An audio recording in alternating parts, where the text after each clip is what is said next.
magnetic field concept. Today we will be discussing about what is magnetic field, how a magnetic field is developed, Faraday's law, Ampere's law. Firstly, we will discuss about the magnetic materials, that is type of material, classification of magnetic materials, that is type of material and their magnetic property. That is diamagnetic substance weakly magnetic, that is moment opposes the applied field. अब B भनेको चाहिँ magnetic field intent magnetic flux density हो. त्यो magnetic flux density अहिले पछि पनि आउँछ, जस्तो अहिले टर्म भन्दाखेरि जस्तो हामीले D भनेर पढ्थ्यौँ electric field intense electric flux density D भनेर जुन पढ्थ्यौँ त्यो D को एनालगस फर्म भनेको चाहिँ B हो, म्याग्नेटिक फ्लक्स डेन्सिटी हुन्छ. Repelled by a bar magnet, example bismuth in example of diamagnetic material. Similarly, the paramagnetic materials, that is significant magnetism properties obtained in paramagnetic material, attracted to the bar magnet, that is the paramagnetic materials are attracted by the bar magnet. Example, aluminum is an example of paramagnetic material. Next is ferromagnetic, that is strongly magnetic in nature, that is atomic moments aligned. Atomic moments aligned means the magnetic lines of force are aligned inside the magnet, inside the object or the material. They are called ferromagnetic, that is attracted to the bar magnet, has exchange coupling and domains, becomes the paramagnetic above the Curie temperature, that is above the Curie temperature it will be paramagnetic, that is ferromagnetic substance or the materials will show its magnetic property according to this paramagnetic after the Curie temperature. Example, iron, nickel, cobalt are the examples of strong magnetic material, that is ferromagnetic. Thirdly, that is antiferromagnetic, non-magnetic even if the presence of applied field, that is the magnetic properties will not be shown in the presence of applied field. Moments of adjacent atoms align in opposite direction. Example, manganese oxide in example of antiferromagnetic in nature. Next is ferrimagnetic substance, that is called less magnetic and ferrimagnetic materials, that is these ferrimagnetic are less magnetic than that of ferromagnetic, that is strongly magnetic भन्दा अलि कम हुन्छ भन्न खोजे हो. Example, iron ferrite. Iron is an example of ferromagnetic, but iron ferrite is an example of ferrimagnetic materials, less magnetic than ferromagnetic. Next is super paramagnetic, that means ferromagnetic materials suspended in dielectric matrix, that is used in audio and video tapes are called super paramagnetic materials, used generally in speakers in audio system. Let's discuss the motivating and magnetic field concept, that is forces between the current. अब हामीले पहिला सुरु के जान्नु पर्यो भने तिमीले कुनै पनि एउटा वायरलाई सुन्न सजिलो वायरलाई त्यो वायरलाई चाहिँ वायरमा करेन्ट पठाइदियो, त्यो वायरमा करेन्ट पठाइदियो भने त्यो वायरको करेन्टको प्रपर्टिजको कारणले त्यो क्लोज लुप हुनु पर्यो, त्यसले म्याग्नेटिक फिल्ड जेनेरेट गर्छ. त्यति मात्रै होइन, if you push a current carrying conductor, a closed loop conductor inside a magnet, and if those magnetic lines of field or if those magnetic lines are cut continuously, then certain current will be developed in that wire. यसरी develop भएको wire चाहिँ वायरमा current develop हुन्छ magnetic फिल्डमा राख्यो भने, तर राख्दाखेरि चाहिँ अब हामीले करेन्टको डिरेक्सन कस्तो हुन्छ भनेर डिफाइन गर्न खोजेको. Magnetic forces arise whenever we have a charges in the motion. When the charge in motion, when there is a current in a wire, that is whenever there is a current in a wire in a closed loop, that is magnetic forces will arise there. The forces between the current carrying wires present familiar examples that we can use to determine what a magnetic force field should be like. Here are the easily obtained fact, that is यदि I1 र I2 को current same डिरेक्सनमा हिँडेको छ भनेको अर्थ if charges are moving on the same direction, the magnetic field produced by them are attractive, force are attractive, that is plus sign हुन्छ भनेको this force and next force will be additive in nature. Next, if the current direction is opposite to each other in a current wire, then there will be a repulsive force. And if there is only one conductor and X is having no charges flowing or zero conductor in I2 current, then there will be zero force in it. भनेको अर्थ अब कसरी पनि बुझ्न सकियो भने यो वायरमा magnetic field generate भयो भने अर्को वायरमा म्याग्नेटिक फिल्ड जेनेरेट हुँदाखेरि यो वायर र अर्को वायरको एट्र्याक्टिभ नेचर हुन्छ। एउटा वायरमा कन्डक्टर अपोजिट डिरेक्सनमा हिँडेछ, अर्को कन्डक्टरमा अपोजिट प्यारललमा कन्डक्टरमा अपोजिट डिरेक्सनमा करेन्ट हिँडिराखेको छ भने तिनीहरूले जेनेरेट गर्ने म्याग्नेटिक फिल्डको नेचर रिपल्सिभ हुन्छ। एउटामा चाहिँ करेन्ट हिँडिरहेछ वायरमा, प्यारलली राखेको दुईटा वायर मध्ये एउटा वायरमा करेन्ट हिँडेको छ, अर्कोमा चाहिँ करेन्ट हिँडेको छैन भने the force produced there will be zero. We can describe the force field around a wire 1 that can be used to determine the force on wire 2. यो भनेको फोर्स वायर 1 को कारणले फोर्स वायर 2 मा कस्तो force experience गर्छ त? The force of attractive repulsive नेचरलाई चाहिँ हामीले डिफाइन गर्न खोजेको हो। Force of attraction, force of रिपल्सनलाई हामीले डिफाइन गर्न खोजिरहेका छौँ। That is, अब म्याग्नेटिक फिल्डकै बारेमा कुरा गरौँ, जुन हामीले वायरको नेचरमा के हुन्छ, एउटा एट्र्याक्टिभ हुन्छ, रिपल्सिभ हुन्छ, जिरो म्याग्नेटिक फोर्स हुन्छ भनेर डिफाइन गरिरहेछौँ। त्यसलाई नै द्याट इज केही वायरको कुरा गरेको है। अनि यो क्रस र एरो देखाएको हुन्छ। यो क्रस देखायो भने चाहिँ जस्तो स्क्रिनमा क्रसले यस्तो क्रस साइन देखायो भने स्क्रिनलाई छेडेर भित्रपट्टि वायर गइरहेछ भनेर जान। त्यसपछि यस्तो गरेर देखायो भने चाहिँ स्क्रिनबाट बाहिर आइरहेछ। जस्तो यो भनेको एउटा एरो हेड हो कि, यस्तो एरो हेड हुँदाखेरि चाहिँ यो पछाडिपट्टिको जुन भाग देखाएको छ यो भनेको क्रस देखाएको हो। यो जुन यस्तो भाग देखाइरहेछ यो भनेको चाहिँ यो साइन देखाएको हो। भनेपछि कतातिर बगेको छ भनेर डिरेक्सन डिफाइन गर्नको लागि हामी चाहिँ स्क्रिनलाई छेडेर गइरहेछ, तलपट्टि हाम्रो स्क्रिनभन्दा भित्र गइरहेछ भन्यो भने चाहिँ क्रस साइन गर्छौँ, पछाडिपट्टिको भाग देखियो। यदि स्क्रिन छेडेर हामीतिर आइरहेछ भनेर देख्यौँ भने त्यो एरोको चाहिँ फ्रन्ट हेड देखियो भनेको यस्तो देखिन्छ है। Therefore, the geometry of the magnetic field is set up to correctly model the forces between the current that allow any relative orientation. The magnetic field intensity S circulates around its force a source I1 in the direction most easily determined by the right hand rule. Right thumb is the direction of the current, finger called in the direction. यो भनेको पहिला यो S को बारेमा बुझौँ। जस्तो हामीले electricity पढ्ने बेलामा E भनेर पढेको थियो, E भनेको इलेक्ट्रिक फिल्ड इन्टेन्सिटी हो भने यो H भनेको चाहिँ म्याग्नेटिक फिल्ड इन्टेन्सिटी हो भनेर जान्नु पर्यो। जस्तो E र H एकअर्कामा एनालगस हो। Electric field intensity H, magnetic field intensity H। अब यो वायरले भनेको अर्थ यो I1 भन्ने करेन्टमा कन्डक्टरमा करेन्ट यो 1 भन्ने कन्डक्टरमा I1 भन्ने करेन्ट बगेको छ भने यो वायर बगिसकेपछि यसले के गराउँछ त भन्दाखेरि certain magnetic lines of force generate, magnetic field generate गर्छ। त्यो म्याग्नेटिक फिल्ड जेनेरेट गरेपछि त्यो म्याग्नेटिक फिल्ड अफ लाइन्स कस्तो बन्छ भनेर देखाउन खोजेको। अब त्यो कसरी थाहा हुन्छ त भन्दाखेरि हामीले राइट ह्यान्ड थम्ब रुल लगायौँ भने त्यो थाहा पाउन सकिन्छ। त्यसो भएर magnetic field is set up to correctly model the forces between the current that allows in any relative direction orientation. The magnetic field intensity H circulates around its source. भनेको अर्थ तिमीले I1 भन्ने कन्डक्टरमा करेन्ट बगाइरहेछौ भने यसको वरिपरि के हुन्छ त अब भन्दाखेरि म्याग्नेटिक फिल्ड इन्टेन्सिटी जेनेरेट गर्छ। त्यो म्याग्नेटिक फिल्ड इन्टेन्सिटीलाई हामीले H भनेर नोटेसन गर्छौं। अब त्यो भनेको त सर्कुलेट्स अराउन्ड इट्स सोर्स। अहिले हाम्रो सोर्स कहाँ छ त? कन्डक्टर I1 चाहिँ करेन्ट हो। Current is the source. त्यो करेन्ट I1 एउटा क्लोज लुप I1 भन्ने पाथमा कन्डक्टरमा करेन्ट हिँडेको भएर त्यो कन्डक्टरको कारणले गर्दाखेरि म्याग्नेटिक फिल्ड जेनेरेट भयो। कहाँ जेनेरेट भयो त? त्यही कन्डक्टरको वरिपरि जेनेरेट भयो। अराउन्ड अथवा circulates around it's source in the direction most likely. अब डिरेक्सन कतातिर हुन्छ भन्दाखेरि राइट ह्यान्ड थम्ब रुलले। अब राइट ह्यान्ड थम्ब रुल भनेको तिम्रो दाहिने जुन राइट हात छड्यायो भने हामीले जुन थम्ब बुढी औँला हुन्छ त्यो बुढी औँला चाहिँ माथिपट्टि फर्किरहेछ। त्यो जुन अरू फिङ्गर चारवटा फिङ्गरहरू चाहिँ हामीतिर फर्किरहेछ नि।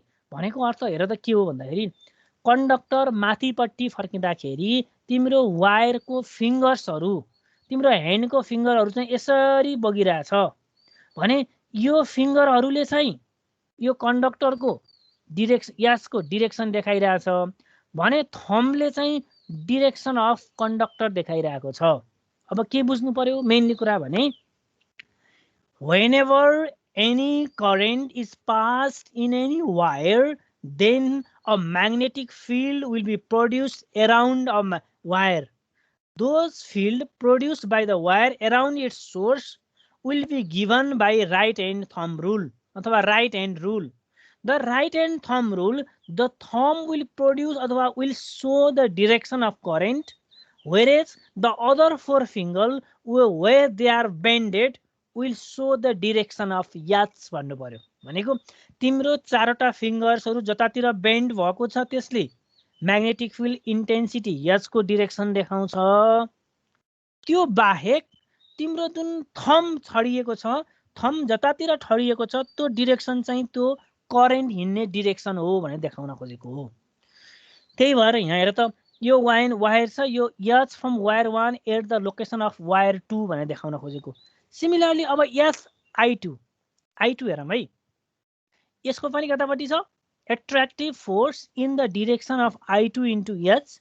अब यो नेक्स्ट यदि तिम्रो यो करेन्ट यहाँ नबगिकन अहिले म यहाँ पुगिन है, यो डिरेक्सन यतातिर बगेको छ भने हामीले के गर्छौं, ह्यान्डलाई तलतिर फोल्ड गर्छौं. तलतिर फोल्ड गरेपछि हेर त के भयो, अहिलेको डिरेक्सन चाहिँ यतातिर थियो, अब चाहिँ डिरेक्सन यतातिर हुन्छ के ठ्याक्कै अपोजिट डिरेक्सनमा हुन्छ. त्यसो भएर अब नेक्स्टमा हेरौँ है.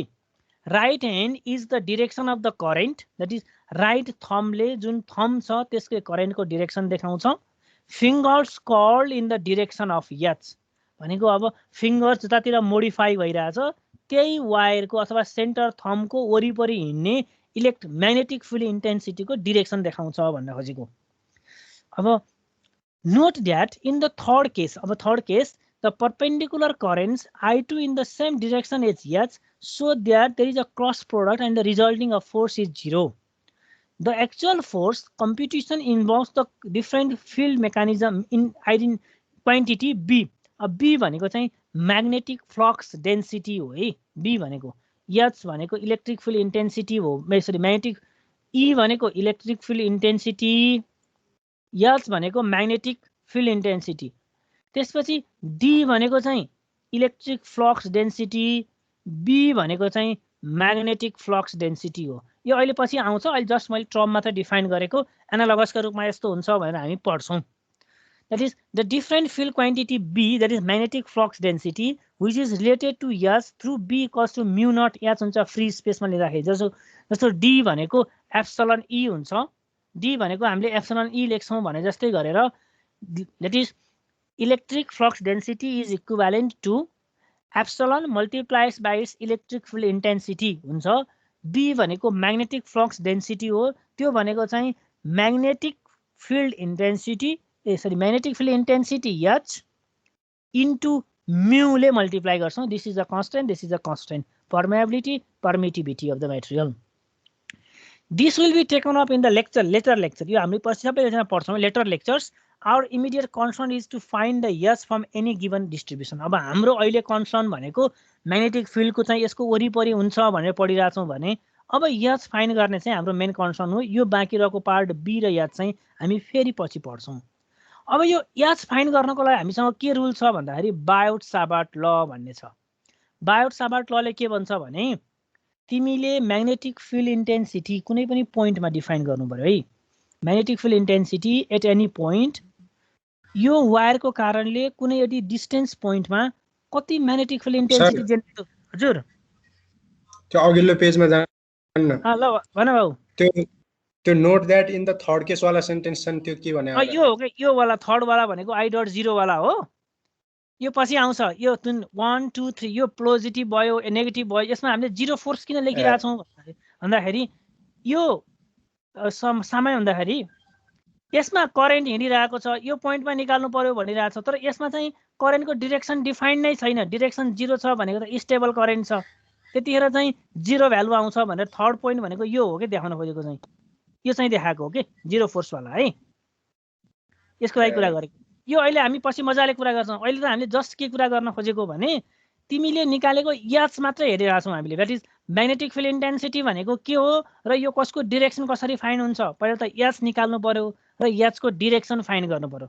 अब H र फाइन्ड गरिसकेपछि बल्ल अर्को प्यारलल भयो भने के हुन्छ, करेन्ट बगेन भने के हुन्छ, यो कुरा चाहिँ हामी नेक्स्टमा फाइन्ड गर्छौं. यो कुरा चाहिँ के this will become in the later lecture है. अहिले चाहिँ हाम्रो मेन टार्गेट भनेकै के हो त भन्दा magnetic field intensity H that will be finding गर्ने चाहिँ हाम्रो मेन टार्गेट हो। त्यसको लागि चाहिँ बायोट-सावर्ट ल छ।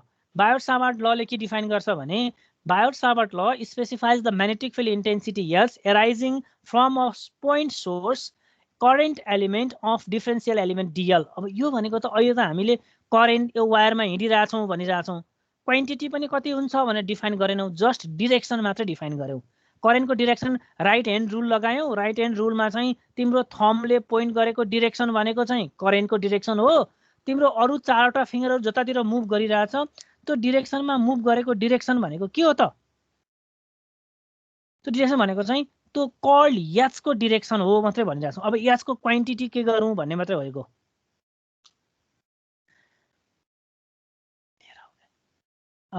एचको डिरेक्सन अब पहिला चाहिँ एचको क्वान्टिटी फाइन गरौँ अनि डिरेक्सन फाइन गरौँ। That is the Biot Savart law specifies the magnetic field intensity H arising from a point source.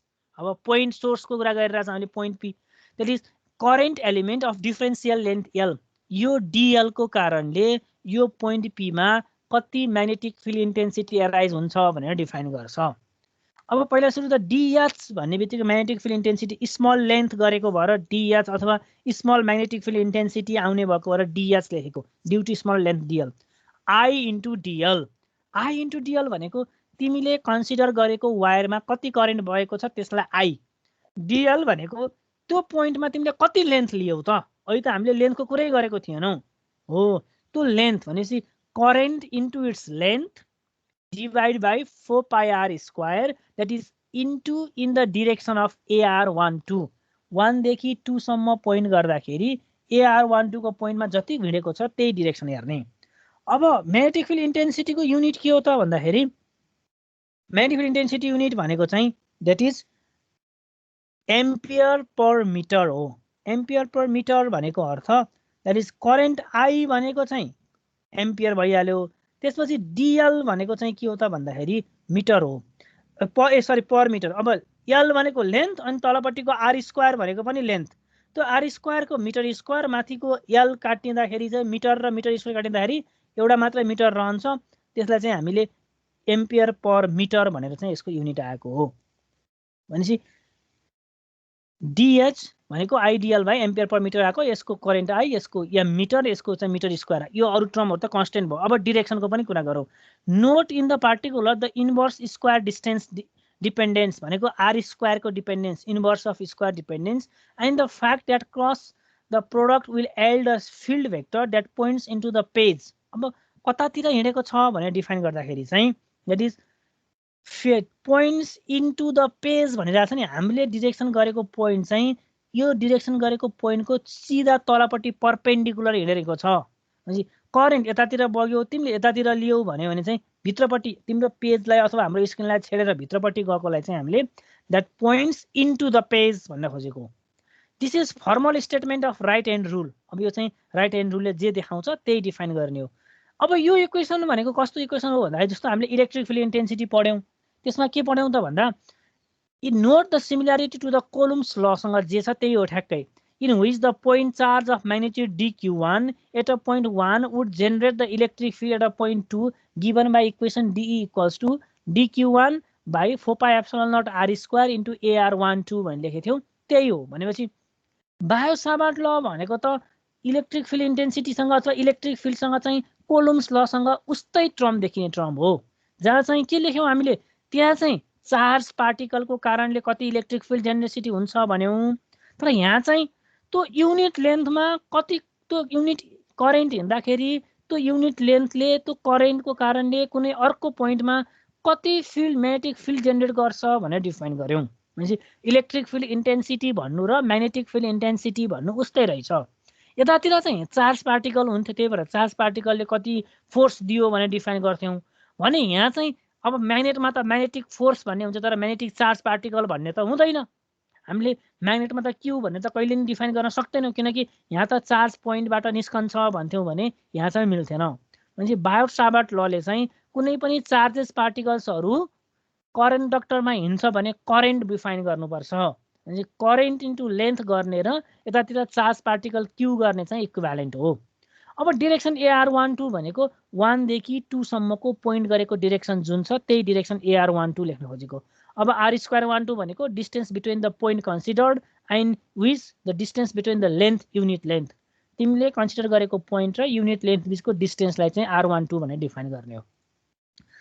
त्यही कुरालाई चाहिँ अब at point P the magnetic field associated with the referential element ideal is given by DH equals to ideal by AR by 4πr²।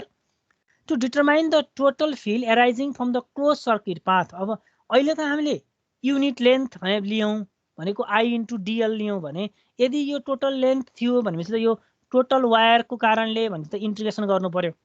That is the determine the total field arising from the closed circuit path, we sum the contributions from the current elements that make up the entire loop। Therefore in a closed path भनेको भएर close लेखेको यो। भनेपछि अब magnetic field intensity define गर्ने बेलामा हामीले closed path define गर्छौँ। किन यो बायोट-सावर्ट लले त डिफरेन्सियल म्याग्नेटिक फिल्ड इन्टेन्सिटी दिन्छ अथवा डिफरेन्सियल अथवा पोइन्ट अथवा थोरै अमाउन्ट दिएर त पुगेन। त्यो वायरको टोटल सेक्सनले कति म्याग्नेटिक फिल्ड इन्टेन्सिटी दिन्छ त हो। त्यही कुरा चाहिँ हामीले आइडियलको टर्ममा यसलाई इन्टिग्रेसन गर्छौँ। अब यो R भनेको distance between the point considered and the length, यसको डिस्टेन्सलाई चाहिँ हामीले DL भन्ने लेन्थ लियौँ। सरी R भन्ने डिस्टेन्स लियौँ। कन्सिडर्ड युनिट लेन्थलाई चाहिँ DL लियौँ।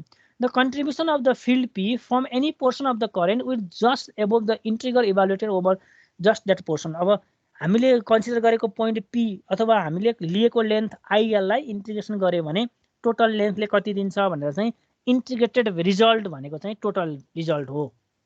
Magnetic field intensity given by Biot-Savart law is IDL by 4πr² in the direction of AR। यसरी डिफाइन गर्नु पर्यो बायोट-सावर्ट ल। पहिला पनि पढिसकेको थियो, यो जस्ट रिभिजन हो। अब एप्लिकेसन अफ बायोट-सावर्ट ल है। Magnetic field intensity due to infinitely long state filament carrying a DC current. अब त्यही बायोट-सावर्ट ल नै युज गर्न खोजेको। फरक यति हो कि भन्दाखेरि अहिले यो चाहिँ जस्तो सर्कुलर जस्तो देखिरहेछ नि त, अथवा हामीले यहाँ लेन्थ लिइरहेछौँ, कति लेन्थ भनेर डिफाइन गरिरहेको छैनौँ नि त।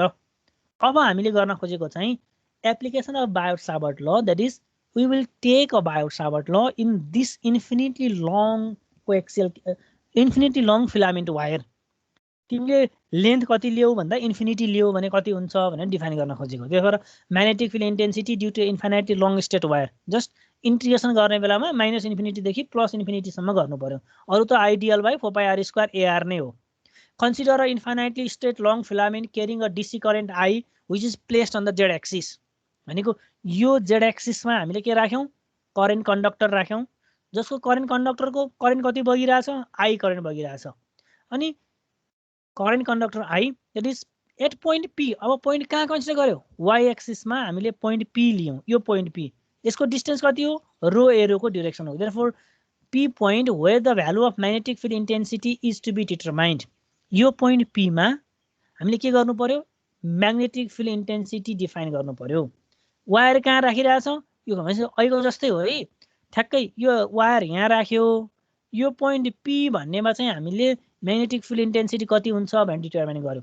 अब कोअर्डिनेट सिस्टममा हेर्दाखेरि यो चाहिँ Z एक्सिसमा पर्यो, यो चाहिँ कहाँ पर्यो भन्दाखेरि Y एक्सिसमा पर्यो। अब Z एक्सिसमा परेको जुन R भनेर लेखिरहेछौँ हामीले ZAZ लेख्नु पर्यो, किनभने Z लेन्थको AZ डिरेक्सनमा हिँडेको छ भनेको भएर। यो कुन हो त भन्दाखेरि रो फाइ Z को टर्ममा लेख्ने हो भने रो ए रो लेख्नु पर्यो, किनभने यो त सिलिन्डर जस्तै भयो। त्यही भएर यसरी हेर्दाखेरि चाहिँ यो पोइन्टमा भनेको अर्थ त यसको त रो जस्तो रो डिस्टेन्स पर्यो। त्यही भएर रो ए रोको डिरेक्सनमा भनेर डिफाइन गरेको। That is infinitely long straight filament carrying a DC current I, this current I, we are considering the length DL चाहिँ हामी यति कन्सिडर गरिरहेछौँ। भनेपछि यो DL लेन्थको कारणले यहाँ कति हुन्छ भनेर फाइन्ड गर्नु पर्यो। That is source point R कहाँ छ त भन्दाखेरि ZAZ यहाँ छ। त्यसपछि फिल्ड पोइन्ट कहाँ छ त, रो ए रो यहाँ छ। द्याट इज रो डिस्टेन्समा फ्रम द ओरिजिन, R डिस्टेन्समा भनेको Z डिरेक्सनमा, Z भन्ने पोइन्टमा यहाँ डिस्टेन्समा, यो डिफाइन गर्नु पर्यो। अब R भनेको कति हुने भयो त भन्दाखेरि भेक्टर R भनेको चाहिँ द्याट इज यो अथवा यो गर्नु पर्यो, एउटा माइनस अर्को गर्नु पर्यो भनेपछि दिस माइनस दिस गरेको। त्यही भएर हामीले यहाँ R - R' गर्यौँ। R भनेको कति हो, रो ए रो, जेड सरी अनि त्यसपछि आर ड्यास भनेको जेड एजेड यो जेडको डिरेक्सनमा एजेड भनेपछि हाम्रो भेक्टर आर भनेको कति हुने भयो त भन्दाखेरि this vector R will be rho arrow minus Z aZ हुने भयो। अब हेरौँ है द्याट इज एआर। अब युनिट भेक्टर निकाल्नु पर्यो भने R by vector modulus of R that is rho arrow minus Z aged by जो स्क्वायर प्लस जेड स्क्वायर लेखियो। अब बायोट-सावर्ट ल लगाउने। बायोट-सावर्ट लले हामीलाई के भन्छ Using a Biot-Savart law, small value of magnetic field intensity due to dl at point P भनेको यो dl को कारणले यो पोइन्ट P मा कति magnetic field intensity जेनेरेट हुन्छ भनेर निकाल्छौं। That is dh भनेको चाहिँ I dl by 4 pi r square। Current I कति बगेको छ कन्सिडर गरेको लेन्थ कति हो into 4 pi r square in the direction of AR। अब 4 pi r square dz az by अब यो dl लाई चाहिँ हामीले dz किन लेख्यौं त भन्दा यो I त I छँदै छ। अब dl भन्ने लेन्थ कहाँ छ त भन्दाखेरि यो dz को डिरेक्सनमा छ त्यही भएर हामीले dz az लेख्न खोजेको। अनि अब यो AR भनेको कति हो rho arrow minus Z aged by rho square plus Z square त्यही जुन छ त्यही नै लेख्न खोजेको यहाँबाटै। अब dz az किन लेख्यो भन्ने कुरा चाहिँ dl चाहिँ तिमीले कन्सिडर गरेको लेन्थ जेड एक्सिसमा राखेको छ र जेड एक्सिसमा मुभ गरेको छ त्यही भएर युनिट लेन्थ dz भनेको dl भनेको in the direction of dz unit length is dz az को डिरेक्सनमा dz भन्ने युनिट लेन्थ छ त्यसबाट dl equals to dz into az लेख्न खोजेको। अब यहाँबाट चाहिँ मल्टिप्लाई गर्दाखेरि di बाई 4 पाई यो rho square plus Z square 1/2 plus यो 1 गर्दाखेरि 3/2 यो रो एरो अनि जेड को भ्यालु चाहिँ 0 कसरी भयो हेर है यहाँ। अब az इन्टु ए रो गरेको भएर fi भयो त्यसपछि az इन्टु az गरेको त 0 भइहाल्यो भनेपछि हामीले यो पछाडिपट्टिको पोइन्ट जुन थियो नि यो पोइन्ट जेड वाला टर्म यो चाहिँ 0 भयो किनकि z into rho equals to phi हुन पायो। But az into a rho equals to fi but this z वाला term is 0 because az into az is 0. Total value of magnetic field intensity is calculated by integrating j term from minus infinity to plus infinity सम्म integration गर्नु पर्यो। Therefore h भनेको कति भयो integration of dh minus infinity to plus infinity I पछि रो dz fi I row dz fi by 4 pi row square plus z square 3/2 I row 4 pi then minus infinity to infinity dz row square plus z square 3/2 यसलाई integration गर्नु पर्यो। यसको लागि z equals to rho 10 phi राख्ने dz equals to rho sec square theta भयो। z को value minus infinity हुँदाखेरि theta को भ्यालु माइनस पाई/2 भनेको यो इन्टिग्रेसनमा z को भ्यालु माइनस इन्फिनिटी सँग प्लस इन्फिनिटी सम्म गयो। यहाँ चाहिँ कति जाने भयो त कन्सिडर गर्दाखेरि भने z को भ्यालु माइनस इन्फिनिटी हुँदाखेरि थीटा को भ्यालु माइनस पाई/2 if z equals to plus infinity it is plus पाई/2 प्लस देखि माइनस पाई/2 सम्म गयो।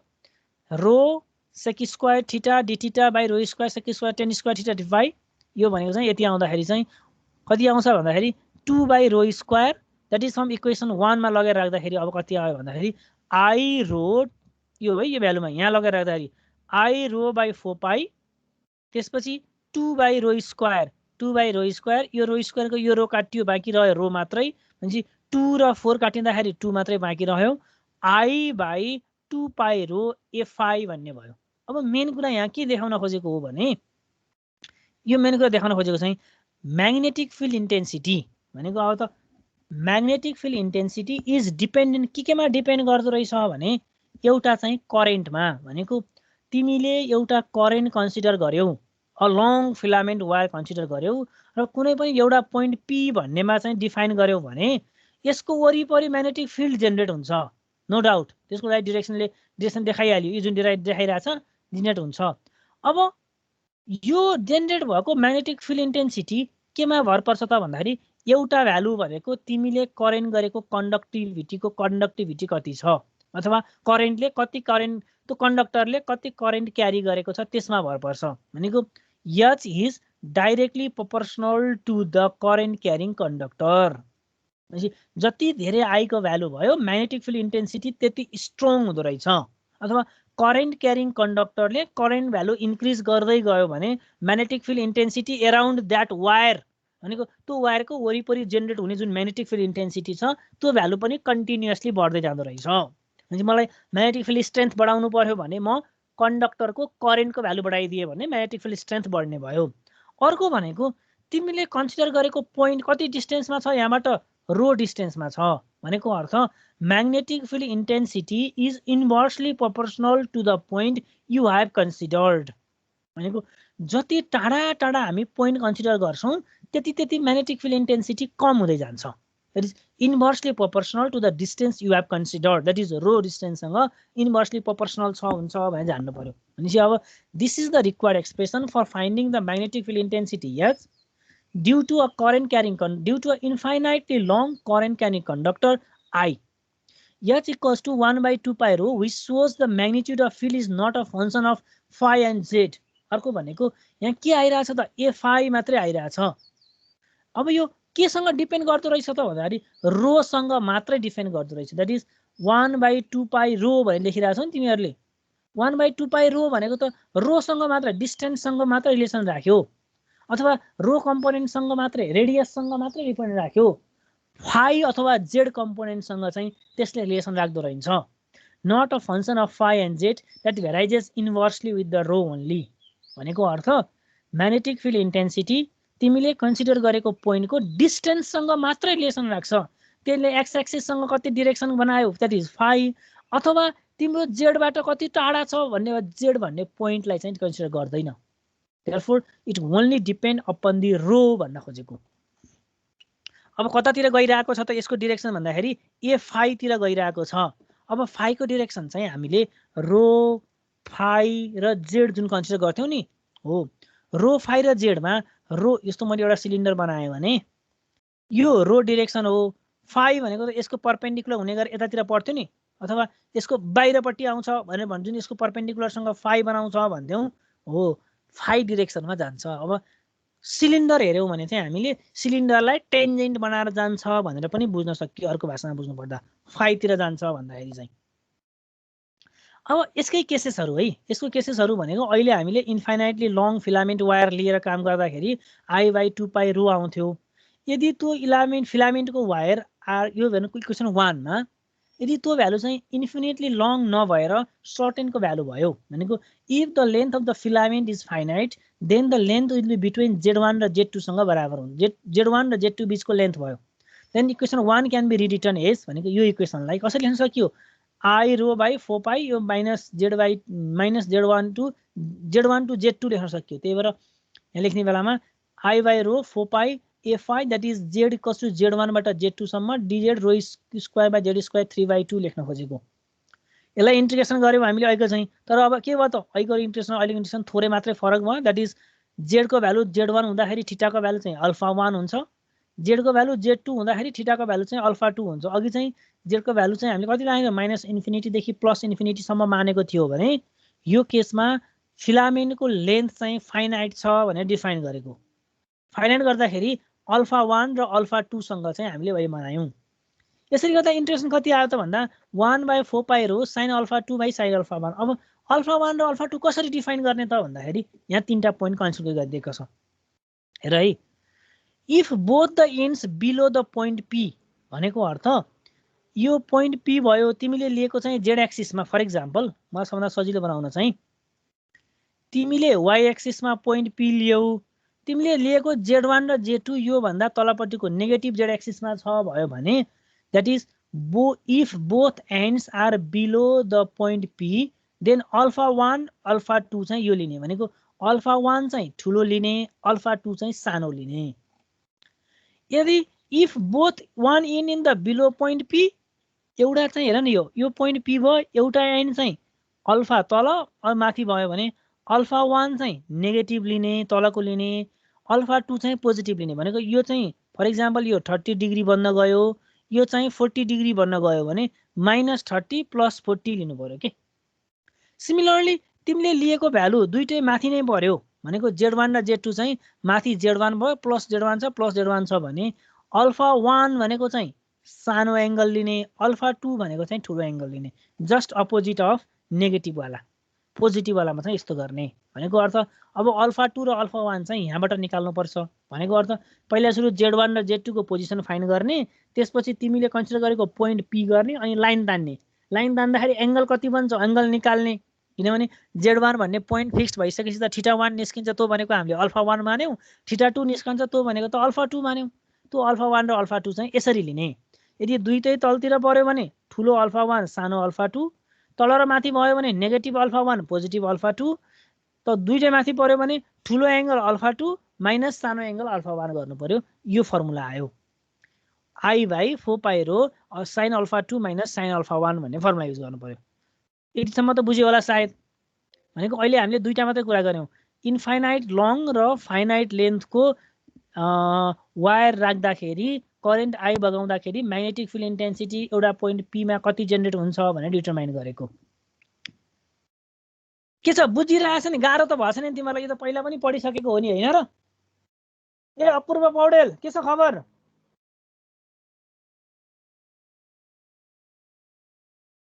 अर्जुन भुसाल, अपूर्व बोला बोला। हजुर सर। के छ खबर, कस्तो छ? बुझेछ कि छैन? यो त सजिलै हो कि, त्यति गाह्रो त लागे छैन नि? हजुर हजुर छ छैन, गाह्रो छैन त्यति। अनि अर्जुनलाई कस्तो लागिरहेछ? अर्जुन बाबु, अर्जुन भुसाल, शैलेश घिमिरे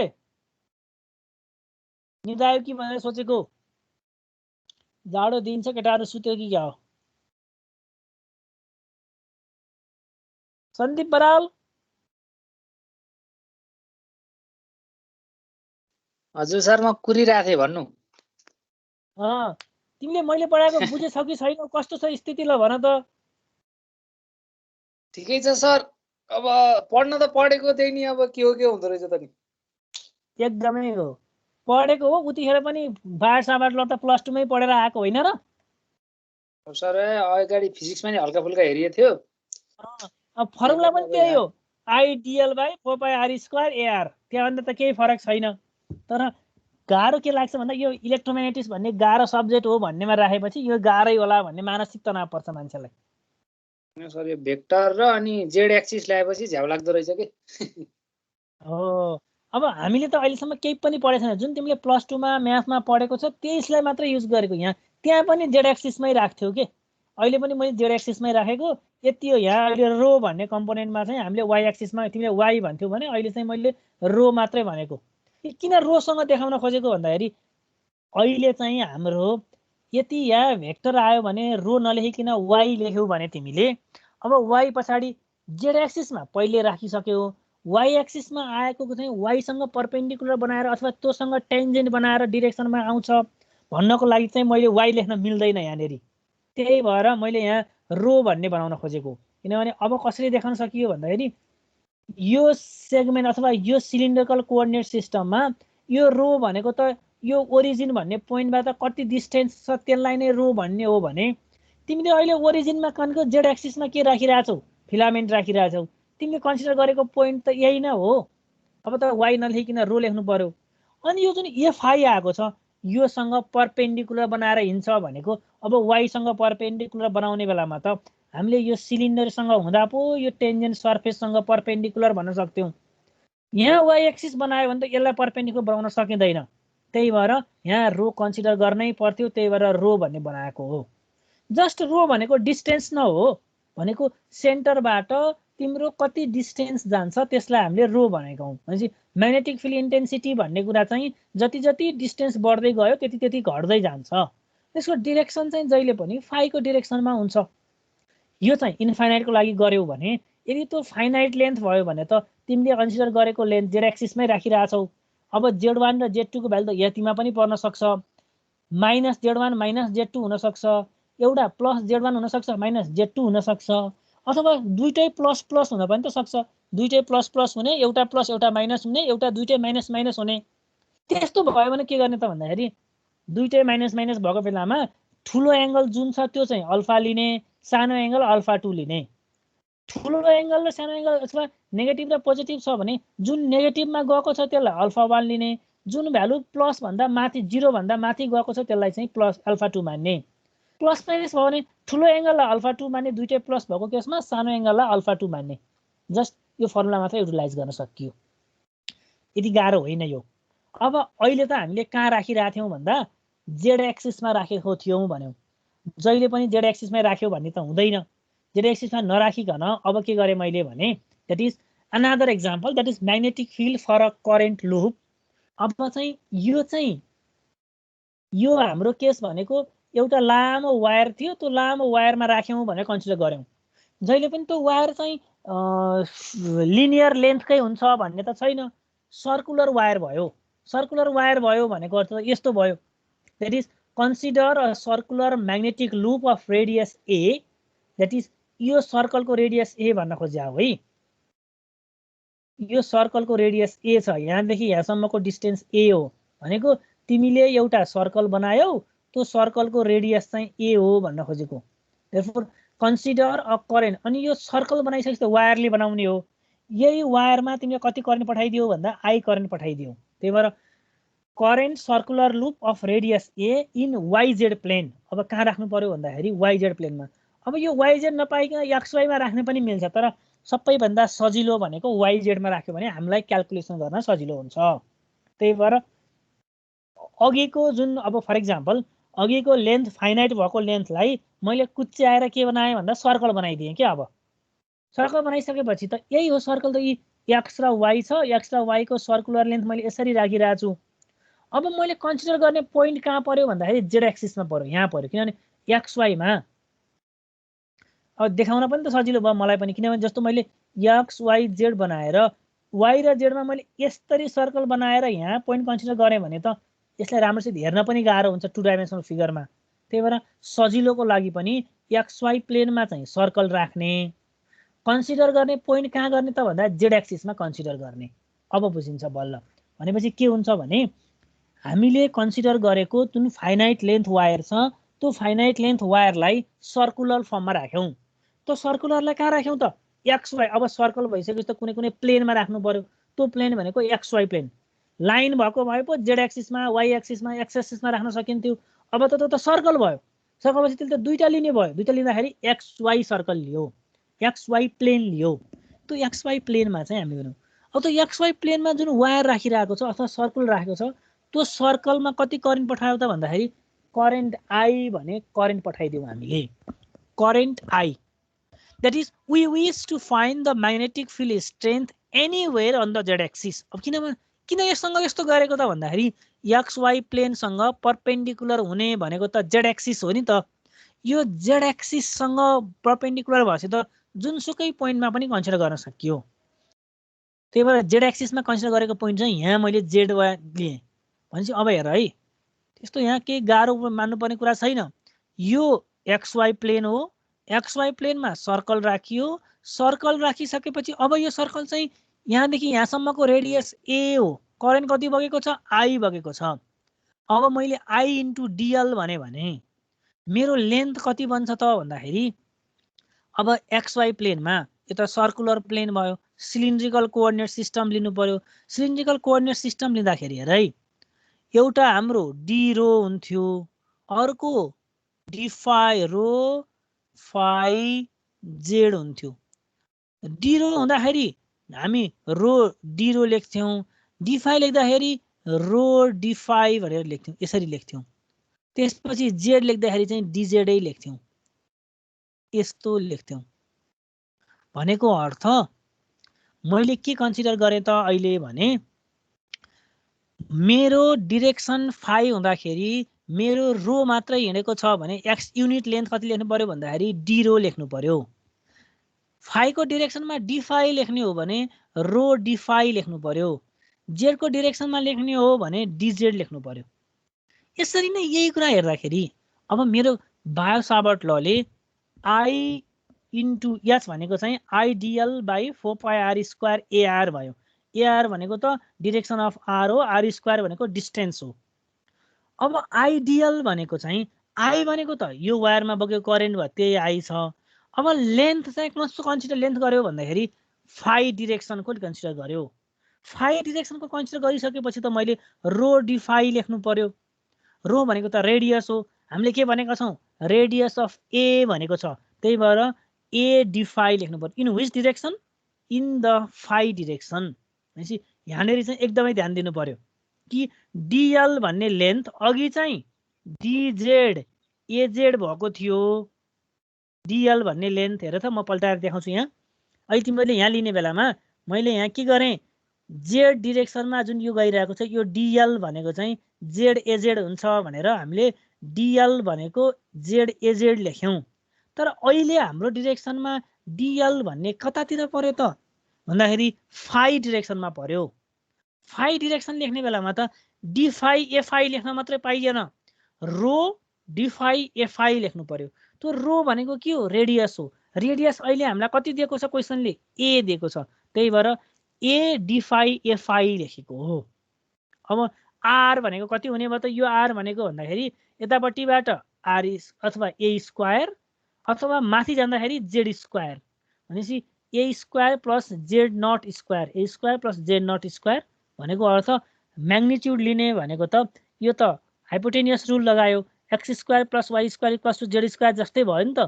भनेपछि यतातिर आएको पर्पेन्डिकुलर छ ए स्क्वायर भयो, माथितिर गएको जेड नट छ त्यही भएर जेड नट स्क्वायर।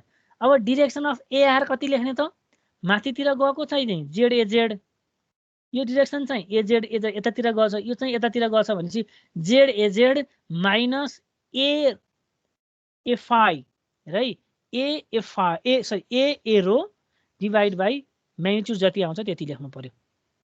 यो कुरा त बुझ्यौ नि तिमीले सबैजनाले हेरि यो निकालेको बुझेको छैन। स्टुडेन्ट्सहरू यहाँ फेरि लेख्ने बेलामा चाहिँ डिएल भनेको चाहिँ के हो भनेर नजुकियो। फाइ डिरेक्सनमा छ, एक्सवाई प्लेनमा राखेको छ, सर्कुलर बनाएर राखेको छ, त्यही भएर डिएल भनेको a into DeFi row DeFi FI हो। रोको भ्यालु चाहिँ एसँग इक्विभ्यालेन्ट छ भनेर जान्न खोजेको यो भयो। अब यसैलाई कन्टिन्युअस गर्ने that is substituting the previous expression in Biot Savart law that is यसैलाई लगेर त्यहाँ राख्यो भने आई भनेको आई भइहाल्यो, डिएल भनेको चाहिँ कति भयो भन्दा ए डिफाई एफआई भयो, एआर भनेको चाहिँ कति भयो Z not a z minus Z a R by Z square plus a z R square भनेको चाहिँ यहाँ निकालेको छँदैछ, त्यही भ्यालु राखेको हो यहाँ। अब हेर है यहाँनिर carry out the cross product to find that is अब एफआई भयो एफआई इन्टु एजेड गर्नु पर्यो। पहिला सुरु एजेडसँग गरौँ न, एफआई इन्टु एजेड गऱ्यौँ एकचोटि गर्नु पर्यो। अर्को गर्ने भनेको चाहिँ एफआई इन्टु एजेड गऱ्यो भने एरो आयो, अर्को भनेको एफआई इन्टु एरो गऱ्यो भने एजेड आयो भनेको फाइसँग मल्टिप्लाई गर्दाखेरि अब यो नेगेटिभ किन आयो भन्ने हुनसक्छ है। यहाँ प्लस लेखेको छ है हामीले, यो चाहिँ फाइ इन्टु जेड गर्दाखेरि रो आयो भने यो फाइ इन्टु रो गर्दाखेरि चाहिँ माइनस आएको भएर यहाँ माइनस लेखेको हो। अनि अरू टर्म त जे छ त्यही लेख्ने हो। अनि but we must include the angle independence in radial unit therefore a R भनेको cos phi ax plus sin phi ay therefore which will be the substitution of the radial component and will integrate to 0 meaning that the radial component will cancel on z axis। यो arrow भन्ने component जुन छ यो चाहिँ cancel हुन्छ। जस्तो हामीले यो भन्दा अगाडिपट्टि नि पढ्यौ नि भनेको रो वाला कम्पोनेन्ट चाहिँ एकअर्कामा क्यान्सल आउट इच अदर हुन्छ भनेको प्लस दिने र माइनस दिने। अहिले जेड मैले माथि लिएँ भने चाहिँ यो रे माथि आयो, यदि मैले यसलाई भ्यालु तलपट्टि लिएँ भने त यसले भ्यालु नेगेटिभ दिन्छ भनेपछि प्लस भ्यालु र माइनस रोको भ्यालु एकअर्कामा क्यान्सल हुन जान्छ।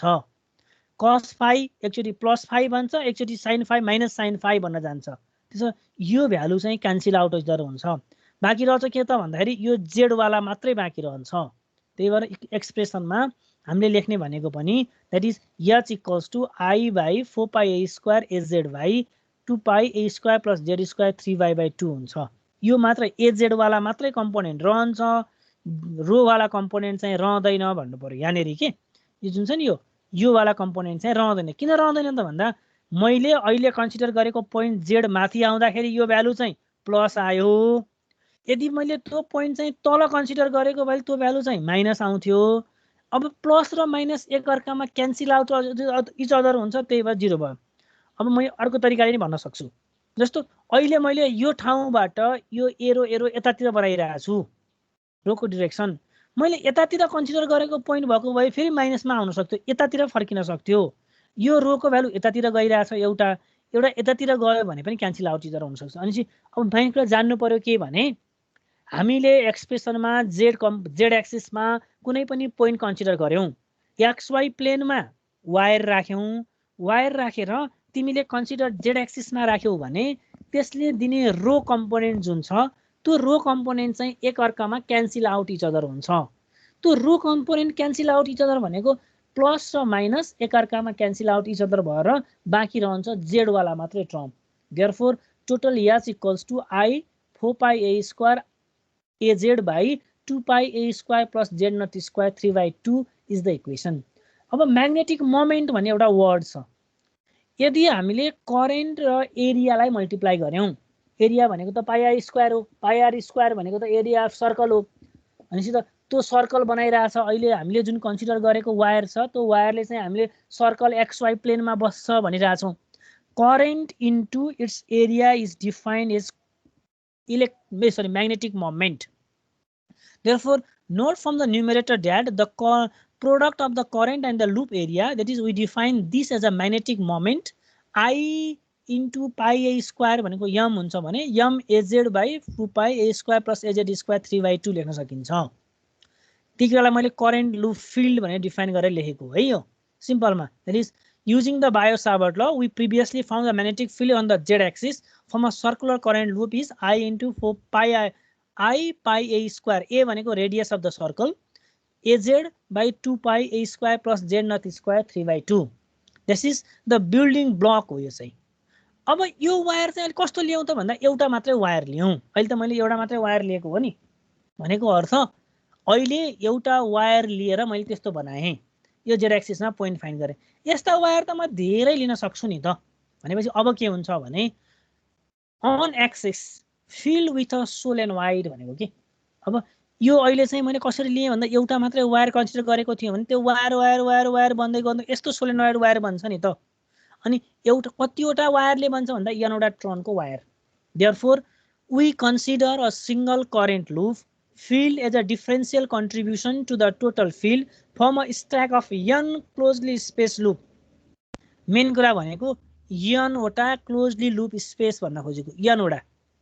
यहाँ चाहिँ एउटा वायरको कारणले म्याग्नेटिक फिल्ड इन्टेन्सिटी कति हुन्छ यो z भन्ने पोइन्टमा जहाँ x एक्सिसमा राखेको छ भन्ने थियो।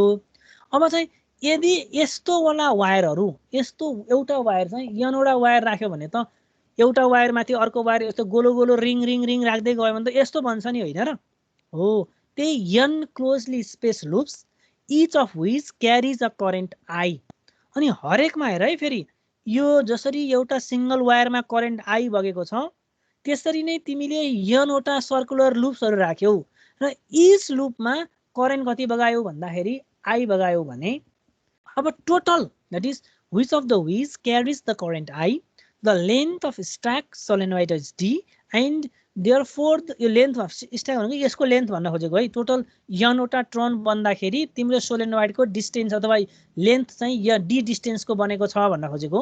therefore density of tron will be n by d. अब भनेको अर्थ करेन्ट डेन्सिटी भनेको जस्तै गरेर यहाँ पनि डेन्सिटी भनेको चाहिँ number of turns per unit length भनेको के भनेको n वटा ट्रन्स छ डिस्टेन्स d राखेको छ। त्यसो भएर डेन्सिटी भन्ने वर्डलाई चाहिँ हामीले n by number of turns per unit distance अथवा पर युनिट लेन्थ भनेको भएर n बाइ d राखेको। Now the current in turns which is a significant length dz will be given by di भनेको n by di dz भयो। भनेको अर्थ अघि चाहिँ current I बग्छ भन्थ्यो भने अब त हामीले के लेख्नु पर्यो भन्दाखेरि एउटा वायरमा कति करेन्ट बग्छ त भन्दाखेरि त्यसको करेन्ट डेन्सिटी कति छ n by di into I dz गर्नु पर्यो। n by di dz. We consider this is for our differential loop current proposed. Therefore, so the previous result of S from a single loop will be single loop को लागि यस्तो हुन्थ्यो भने अब current loop को लागि चाहिँ current डेन्सिटीले multiply गर्ने भनेको अर्थ तिम्रो यो भन्दा अगाडिको इक्वेसनमा चाहिँ यस्तो टर्म आउँथेन यो n by d। अब तिमीले यस्तो वाला राख्दै गयो भने चाहिँ यो वाला टर्म पनि थपियो n by d। भनेको यदि तिमीले वायरको चाङ बनाएर राख्यौ के एक पछाडी अर्को चाङ राख्दै गयो भने सोलेनोइड बन्यो। त्यो सोलेनोइडको डिस्टेन्स कति छ भन्ने कुराले पनि भर पार्छ। त्यसो भएर डेन्सिटी निकाल। डेन्सिटी निकालेको भनेको number of turns per unit लेन्थमा कतिवटा वायर बस्यो त। अब त्यो वायर बस्ने भनेको त करेन्टले मल्टिप्लाई गर्ने अरु त सेम प्रोसेस जे छ त्यही डाइरेक्सनमा छ। That is which is z is measured from the center of the coil we used to evaluate the field. अब magnetic field intensity due to single wire यो भयो magnetic field intensity due to number of wires singular wires जस्तो spring भनौँ न सबैभन्दा सजिलो मलाई अहिले चाहिँ स्प्रिङमा एउटा रिङ अर्को रिङ एउटा स्प्रिङ बनायो स्प्रिङको डेन्सिटी फाइन्ड गरेर बल्ल त्यसले म्याग्नेटिक फिल्ड इन्टेन्सिटी दिन सक्छ त्यसरी चाहिँ डिफाइन गर्नु पर्यो magnetic field intensity due to a number of field wire भन्ने कुरा चाहिँ यो फर्मुला भयो सिंगल वायरको लागि यो फर्मुला धेरै वायर भयो भने n/d गर्ने n भनेको नम्बर अफ टर्न कति छ d भनेको त्यो टर्नले कति लेन्थ लियो भनेर d गर्ने अरु सेम टर्म छ अब सोलेनोइड यसलाई हामीले इन्टिग्रेसन गर्यौं भने that is the total field of z equals to at z = 0 that will be sum in the field contribution from all turns in the coil or the integral of del h over the length of solenoid भनेको अब हाम्रो यो भनेको त unit लेन्थको कारणले भनिराछौं भने अब total magnetic field intensity ds निकाल्ने बेलामा चाहिँ इन्टिग्रेसन गर्नु पर्यो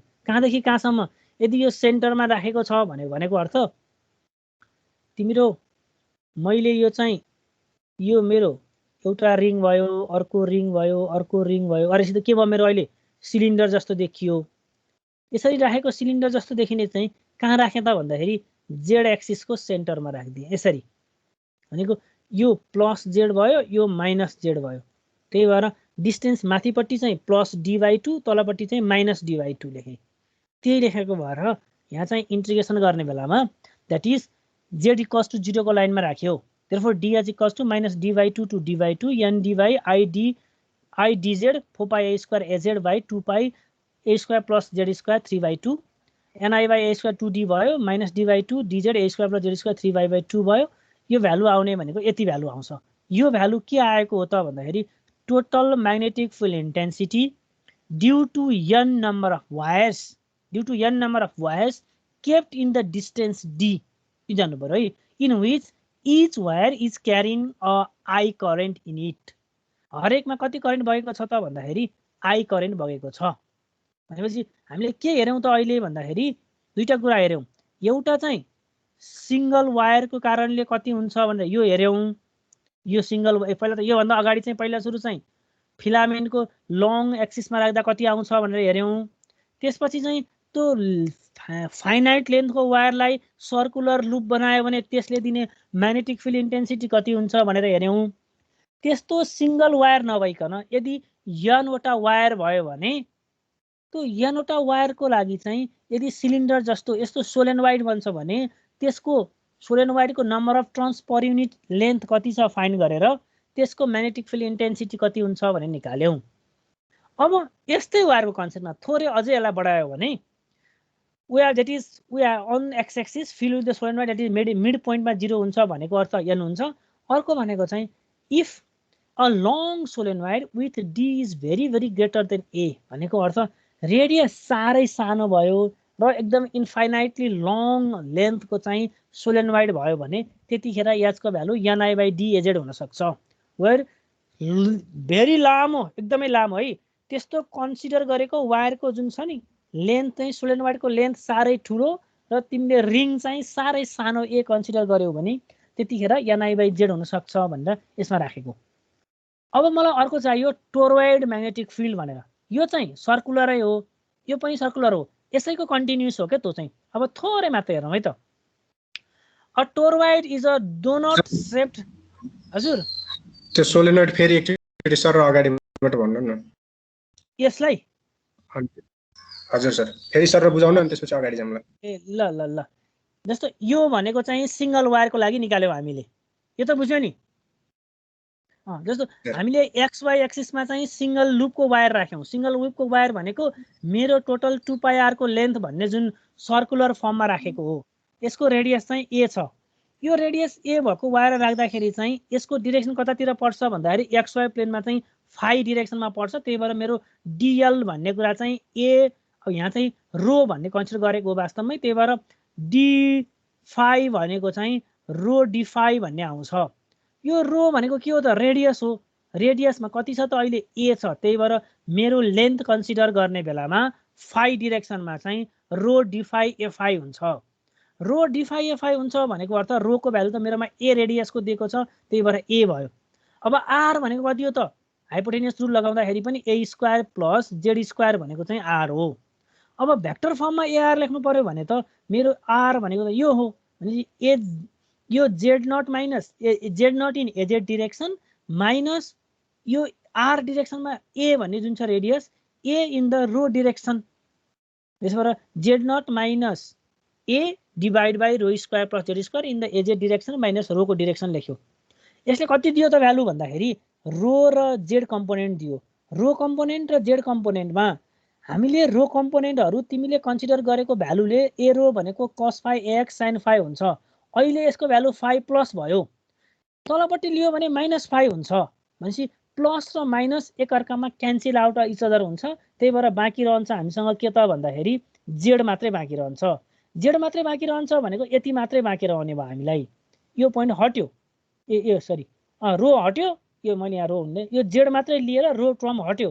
रो टर्म हट्दाखेरि यसको इन्टिग्रेसन गर्दा कति आयो भन्दा I pi a square a z by 2 pi square हुन्छ। म्याग्नेटिक मोमेन्ट भनेको यो करेन्टले एरियालाई मल्टिप्लाई गर्यो भने म्याग्नेटिक मोमेन्ट भनेर पनि पोइन्ट डिफाइन गर्न सकिन्छ। त्यतिखेर एच भनेको magnetic moment divide by 2 pi a square plus Z not square 3/2 हुन्छ। अनि यो त के को लागि निकाल्यौँ त भन्दाखेरि एउटा सिंगल वायरको लागि भनेको एउटा वायर एक्स एक्सिसमा एक्सवाई एक्सिसमा राख्दाखेरि यति भ्यालु दियो म्याग्नेटिक फिल्ड इन्टेन्सिटी। यदि मैले त्यस्तै वायरहरूको चाङ राखेँ भनेको त के भयो त सोलेनोइड भन्यो।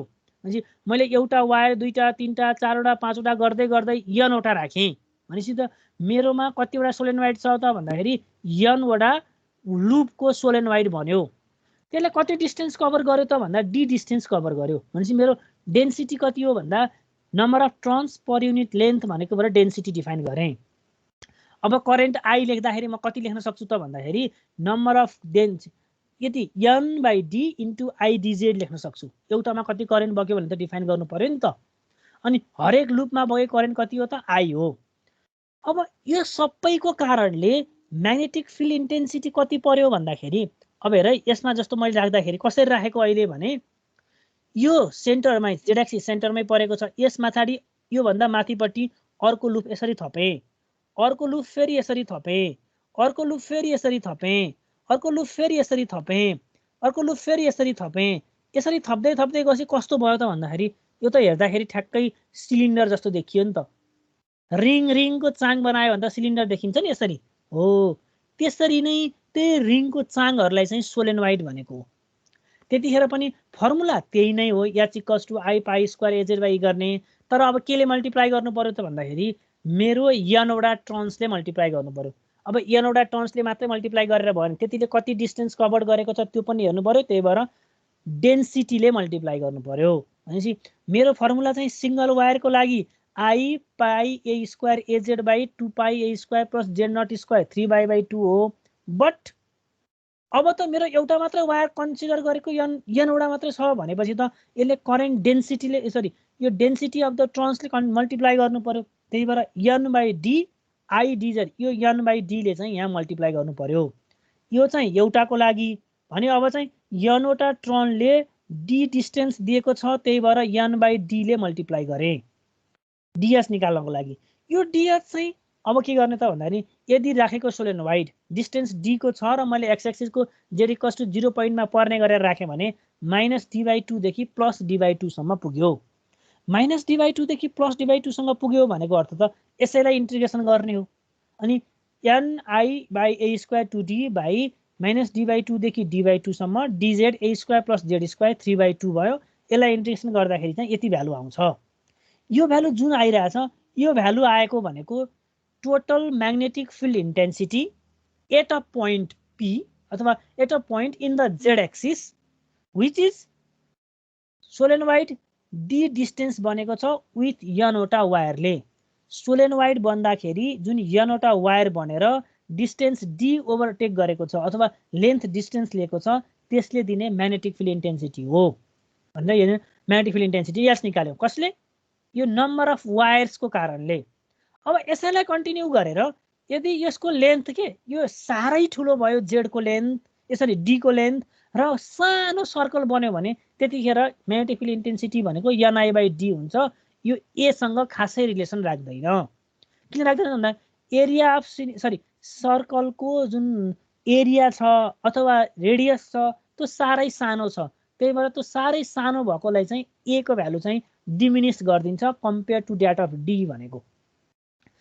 अब यसैलाई कन्टिन्यू गरेर चाहिँ हामीले के गर्यौँ भन्दाखेरि अहिले त मैले के गराएँ भन्दा एउटा रिङमाथि अर्को रिङ, एउटा रिङमाथि अर्को रिङ राख्दै राख्दै राख्दै गएर सिलिन्डर जस्तो बनाएँ क्या, चुराको सिलिन्डर जस्तो बनाएँ। छैन सजिलो हामीले लगाउने चुरा हुन्छ नि, त्यो चुराको चुरामाथि चुरा राख्यो भने त यस्तो सिलिन्डर जस्तो बन्यो। अनि इच चुरामा करेन्ट आई पठायो, त्यो हरेक चुराले कति लेन्थ कभर गर्यो भन्दा डी डिस्टेन्सको कभर गर्यो भन्यो। अब त्यो चुराहरूलाई हामीले कसरी राख्यौँ त भन्दाखेरि यसरी राख्यौँ क्या। अब डुनोट छ नि, अब हाम्रो डुनोट द्याट इज टोरोइड भनेको, that is a toroid is a doughnut shaped set of windings around a core terminal. मेन कुरा चाहिँ यो हो भनेको, तिमीले खाने डुनोट सम्झ, त्यो डुनोटको वरिपरि तिमीले के गर्यो भन्दाखेरि डुनोट जहाँ खाने डुनोट हुन्छ, डुनोटको भाग बिचमा नि पुवाल हुन्छ नि, बिचको पुवाल हुन्छ जहाँनिर त्यो हाम्रो मैदाको पार्ट हुन्छ त्यो डुनोट, त्यो खाने डुनोटको चाहिँ रिङ भर्यौँ क्या हामीले सबैमा, हो त्यही भरेको यो। That is called a toroid magnetic field भन्न खोज्नुको लागि। That is a toroid is a doughnut shaped set of winding around a core material. भनेपछि डुनोटमा जहाँनिर कोर मेटेरियल हुन्छ त्यसको वरिपरि के गर्यौँ त भन्दाखेरि यसरी म्याग्नेटिक मेटेरियलले बेर्यौँ। The cross section would be a circular. अब त्यो डुनोटलाई च्याट्ट काटेर हेऱ्यो भने त के भन्छ, एउटा ठुलो सर्कल, त्यो सर्कलको वरिपरि चाहिँ फेरि साना साना सर्कलहरू जस्तो देखिन्छ कि देखिन्न? हो त्यही देखिएको। मैले डुनोटलाई काट्दिएँ, एउटा स्लाइस बनाइदिएँ भने मेरो यो डुनोटको खाने भाग हो, यो भाग हेरि यो जुन देखाएको छ नि यो रेड भाग, यो खाने भाग हो।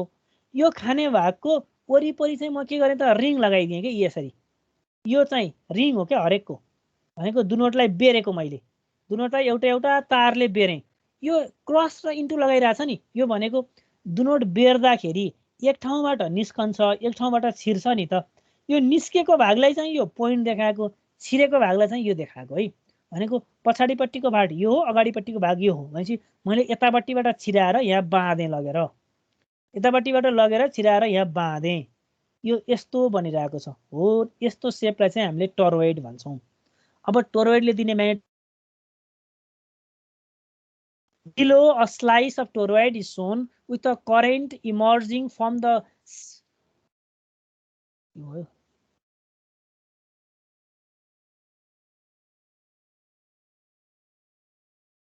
सुनेछ आवाज के प्रब्लम भएछ? Hello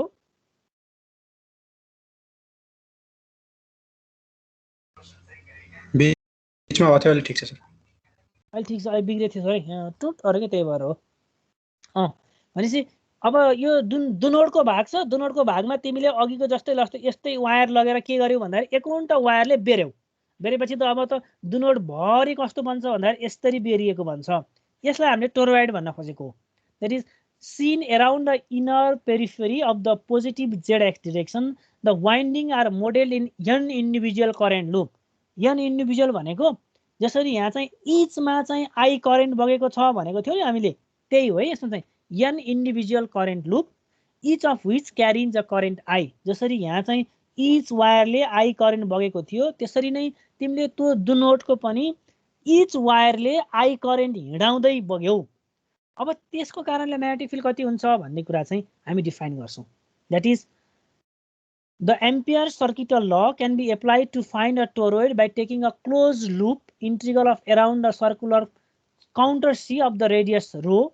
Magnetic field H is pre-assumed to be a circular as a function of radius only at locations within the toroid that are not too close to the individual windings. Thus, under this condition, we would assume that H equals to H phi into F phi हुन्छ। भनेको total H निकाल्ने भनेको phi को डिरेक्सनमा जति भ्यालुजहरु आएको छ त्यही भ्यालुलाई consume गर्ने। अब एम्पियर सर्किटल लले चाहिँ H into DL भन्ने हुन्छ है। H into DL दिँदाखेरि चाहिँ अब टोटल एम्पियर सर्किटल ल भनेको magnetic field intensity around a closed path, magnetic field intensity H around a closed path. यो त क्लोज्ड बन्यो डुनोट त इक्वल्स टु कति हुन्छ भन्दाखेरि आई करेन्ट कति इन्क्लोज गरेको छ त्योसँग इक्विभ्यालेन्ट हुन्छ भन्छ।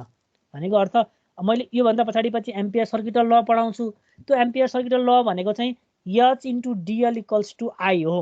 भनेको अर्थ magnetic field intensity around a closed path is equal to the current flowing through the path. भनेको म्याग्नेटिक फिल्ड इन्टेन्सिटी र लेन्थले मल्टिप्लाई गर्यो भने त्यो कन्डक्टरमा कति करेन्ट बगेको छ त्योसँग इक्विभ्यालेन्ट हुन्छ। त्यही कुरा यहाँ युटिलाइज गरेको भनेको H इन्टु DL भनेको H भनेको magnetic field intensity into length भनेको चाहिँ टोटल लेन्थ 2 पाई रो। यो चाहिँ अहिले मैले रेडियस सेन्टर अफ द डोनटलाई चाहिँ रो रेडियस बनाएँ भने आई इन्क्लोज्ड भनेको कति हो त भन्दाखेरि इच अफ द वायरले इन्क्लोज गरेको करेन्ट। अब एउटामा चाहिँ कति करेन्ट बगेको छ आई करेन्ट बगेको छ। कतिवटा वाइन्डिङ छ Nवटा वाइन्डिङ छ भनेपछि मैले अब के लेख्न सक्छु त भन्दा the ampere's law now takes the form of H into DL equals to 2 pi rho if H phi अथवा त्यो भनेको चाहिँ H इन्टु H फाई नै हो तर I enclosed N into I enclosed हो। नम्बर अफ वायरमा जति छ त्यसको इक्विभ्यालेन्टसँग बराबर हुन्छ। सो द्याट अब H फाई भनेको कति लेख्न सक्यो हामीले यहाँबाट भने 2 पाई रो NI भनेको चाहिँ NI बाई 2 पाई रो लेख्न सकियो। अब मैले थोरै मात्रै यहाँलाई यहाँ अगाडि फर्काएर लगेँ है। हामीले अघि पढ्ने बेलामा यहाँ H equals to I by 2 pi rho FI लेखेको थियौँ। यो भनेको के लेखेको हो र भन्दाखेरि यसमा आई करेन्ट बग्यो तिमीले रो भन्ने कन्सिडर गरेको पोइन्ट चाहिँ यहाँ पर्यो। यसले डिरेक्सन कता पर्छ भन्दाखेरि FI पर्छ किनभने हामीले जुन अहिले भर्खरै त्यो जुन लगाएको राइट ह्यान्ड रुल लगायौँ भने पनि राइट ह्यान्ड थम्ब रुलले चाहिँ त्यो थम्ब भनेको माथितिर बग्ने करेन्ट हो। यो हाम्रो औँलाहरू जतातिर फर्किरहेको छ त्यसले H को डिरेक्सन दिन्छ भने जस्तै गरेर H फाईमा पर्दो रहेछ भने यदि यो चाहिँ एउटा पोइन्ट कन्सिडर गर्दाखेरि आएको हो। यदि हामीले त्यस्तै पोइन्ट कन्सिडर गर्दाखेरि त्यो जुन डोनट सेपमा टोरोइड सेपमा आएको भनेको H फाई भनेको magnetic field intensity in phi direction कति हुन्छ त भन्दाखेरि I by 2 pi rho into N हुँदो रहेछ। भनेपछि जतिवटा लुप कन्सिडर गर्यो त्यतिवटै लुपले मल्टिप्लाई गरेर इच लुपमा बगेको करेन्ट I छ भने चाहिँ 2 पाई रो हुन्छ। तर अब हामीले एउटा के कन्सिडर गरेनौँ यहाँ भने यदि छुट्टा छुट्टै करेन्ट बग्यो भने के हुन्छ। जस्तो फर इक्जाम्पल मसँग Nवटा लुप छ अथवा Nवटा रिङ छ। त्यो Nवटा रिङमा चाहिँ मैले कुनैमा I1 करेन्ट बगाएँ कुनैमा I2 करेन्ट बगाएँ भने के हुन्छ भनेर सोध्न खोजेको। त्यसो चाहिँ हामीले कन्सिडर गरेनौँ है। त्यो गऱ्यो भने चाहिँ फेरि इन्डिभिजुअल करेन्टको लागि निकाल्नुपर्छ भनेको H फाई फर इच वानको लागि निकाल्नुपर्छ के भनेको H phi I1 by 2 pi rho plus H phi I2 by 2 pi rho निकाल्दै जानुपर्छ। त्यतिखेर चाहिँ त्यस्तो भन्ने युज गर्नु पर्यो।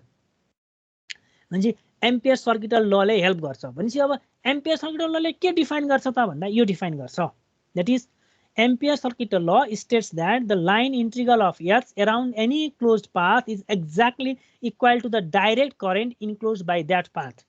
भनेपछि हामीले कुनै पनि म्याग्नेटिक फिल्ड इन्टेन्सिटी डिफाइन गर्यौँ भने magnetic field intensity around the closed path define गर्नुपर्छ। त्यो around the closed path define गर्ने भनेको त्यो क्लोज्ड पाथमा कति करेन्ट बगेको छ त्यही करेन्टको भ्यालुसँग इक्विभ्यालेन्ट हुन्छ। यहाँ हेऱ्यौँ भने जस्तो ABC भनेर दिएको छ। म्याग्नेटिक फिल्ड इन्टेन्सिटी भनेको H equals to H into DL sorry ampere circuital law भनेको चाहिँ magnetic field intensity around the closed path DL is equivalent to the current enclosed भन्यो। अब ए भनेको यो सर्कुलर पाथ लियो भने पनि त्यो करेक्ट छ। यदि त्यसले रेक्टेङ्गुलर अथवा स्क्वायर पाथ लियो भने पनि त्यो करेक्ट छ। बट यसले यहाँ आएर यहाँसम्म यो इन्क्लोज गरेको छैन। इन्क्लोज गरेको छैन भनेको अर्थ H इन्टु DL को भ्यालु चाहिँ I सँग बराबर हुँदैन।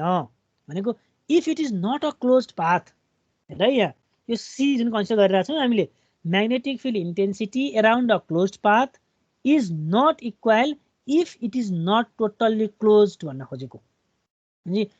यदि यो करेन्ट वायरभित्र यो लुप क्लोज्ड छ भने त्यो क्लोज लुप हुँदाखेरि जति म्याग्नेटिक फिल्ड इन्टेन्सिटी जेनेरेट गरेको छ त्यो चाहिँ यो वायरमा बगेको करेन्टसँग चाहिँ इक्विभ्यालेन्ट हुन्छ भन्ने कुरा चाहिँ एम्पियर सर्किटल लले दिएको।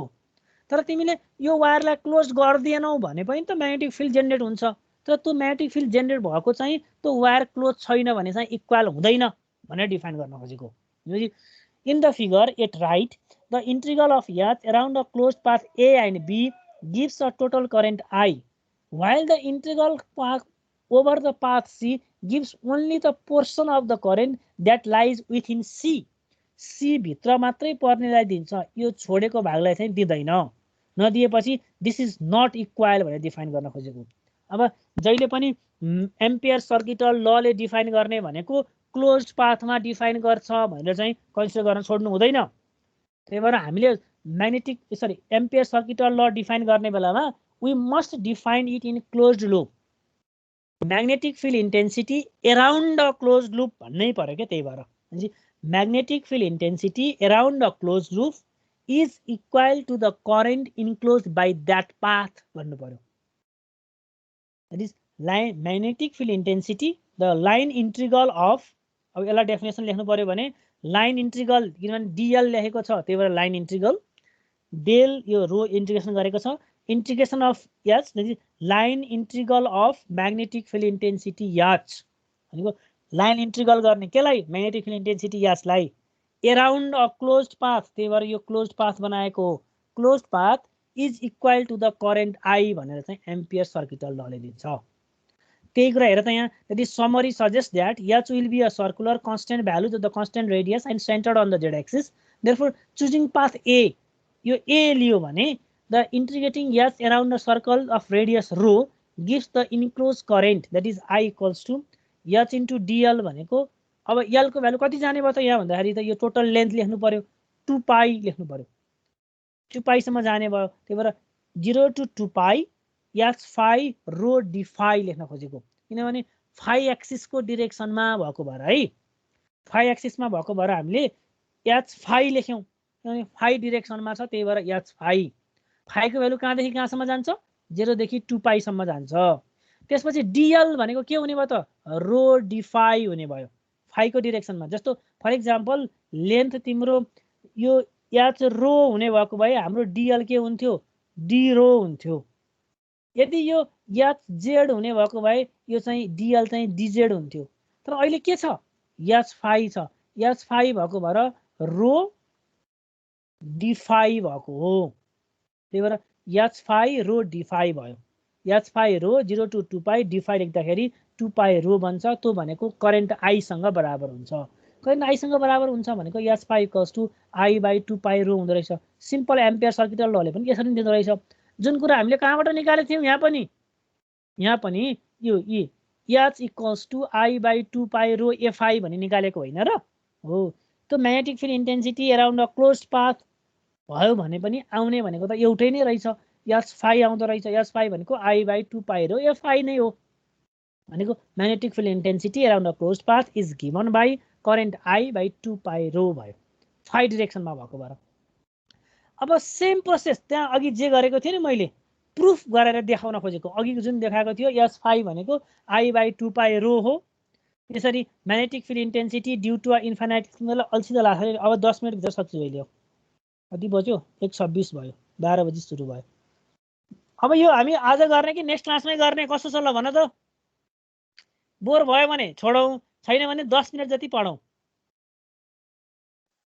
छोडौं सर। छोडौं हजुर। छोडिहालौं ल, ठिक छ, ल ल ल छोडिहालौं भने छोडिहालौं त नि। मलाई यति मात्र छोड्नु पाए, यहाँ पुरा छोड्नु पाएको भए सजिलो हुन्थ्यो।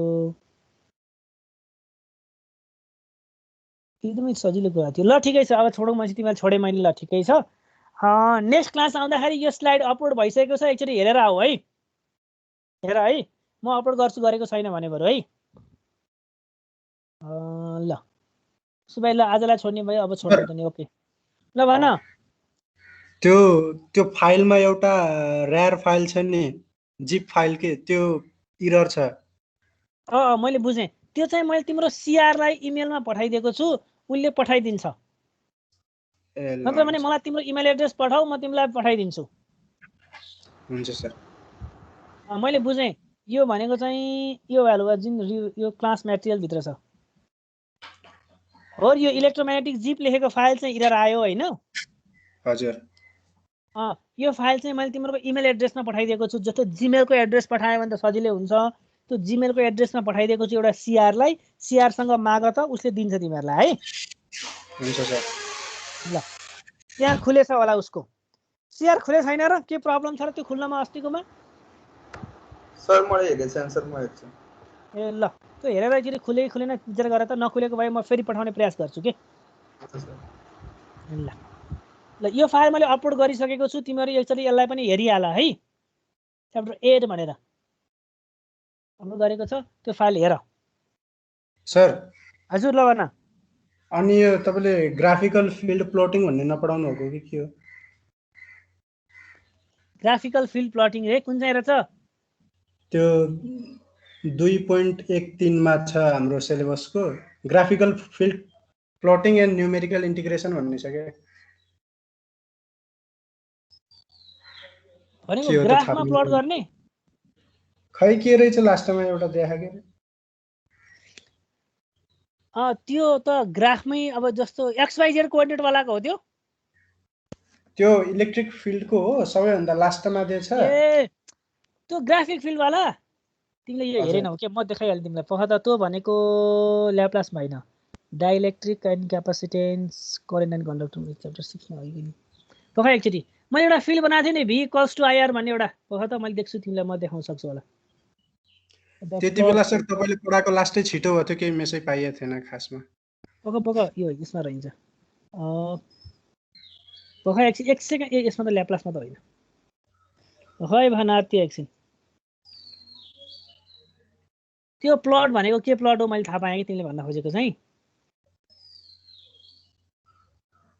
एउटा हाम्रो V पोटेन्सियल भन्ने एउटा पोइन्ट थियो नि त्यसमा आएको थियो नि एउटा ग्राफ आउँथ्यो कि इनर्जी एन्ड पोटेन्सियलमा 3 मै रहेछ क्या हो पख एकछिन आत्ति है म यसो खोज्छु त्यसलाई मैले भर्खरै नै त्यो मैले देख्छु क्या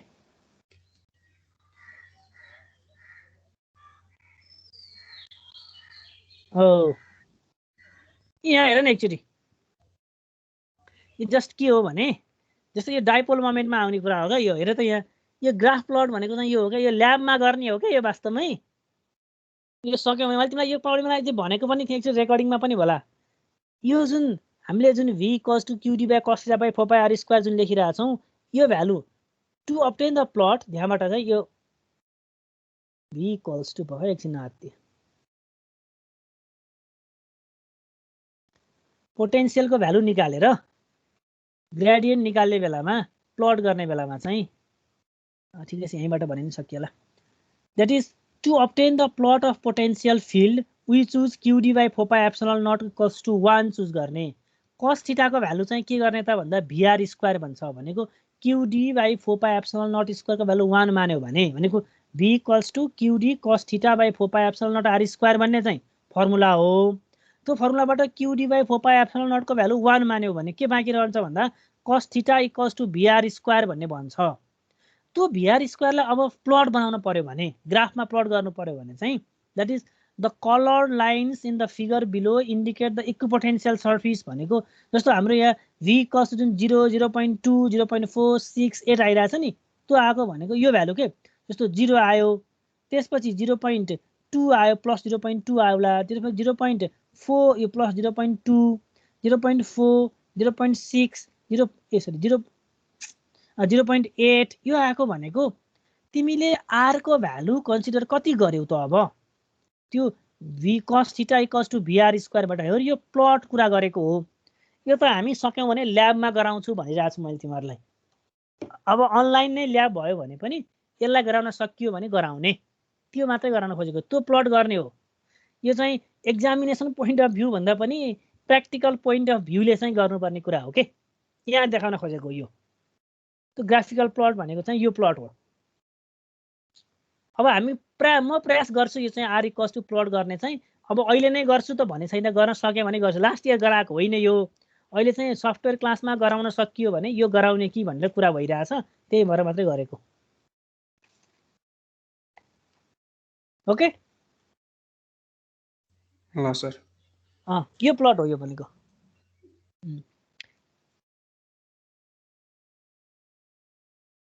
ल अब चाहिँ हामी यो च्याप्टर चाहिँ अब कहाँसम्म पुग्यो अहिले भन्दा आधा पुग्यो कि पुगेन एम्पियर सर्कुलर ल 19 मा पुग्यो भनेपछि 20 पुग्यो अब प्रुफ चाहियो अब दुईटा क्लासमा अलि सकिएन है 2 3 8 ल ठिक छ प्रयास गर्छु म ठिक छ तीनटा क्लासमा सकिन्छ रहेछ यो ल ओके ल आजलाई यति नै गरौँ उसो भए तिमीहरू यो हेरेर आऊ भाइ यो स्लाइडहरू है सजिलो हुन्छ हेऱ्यो भने त्यति गाह्रो छैन सजिलै छ सर यो पार्ट चाहिँ एक्चुअली जुन मैले मेरो स्क्रिनमा देखिरहेछ नि करेन्ट लुपको डिरेक्सन भन्ने हो यो चाहिँ एकचोटि हेर है राम्रोसी जस्तो यो भनेको चाहिँ 1 to 2 जाँदाखेरि 3 to 4 जाँदाखेरि 1 to 2 2 to 3 3 to 4 जाँदाखेरि जस्तो 1 र 2 क्यान्सल आउट जस्तो हुन्छ 3 र 4 ले मात्र दिन्छ त्यो 3 and 4 पनि 2 and 3 कन्सिडर गर्ने होइन 3 and 4 गर्ने हो भनेको छ एकचोटि यो हेरेर आऊ है यो सजिलो हुन्छ हेरेर आयो भने के बुझ्दाखेरि यो अपलोड गरिसकेको छु मैले एकचोटि स्लाइड सर र पढेर आउनु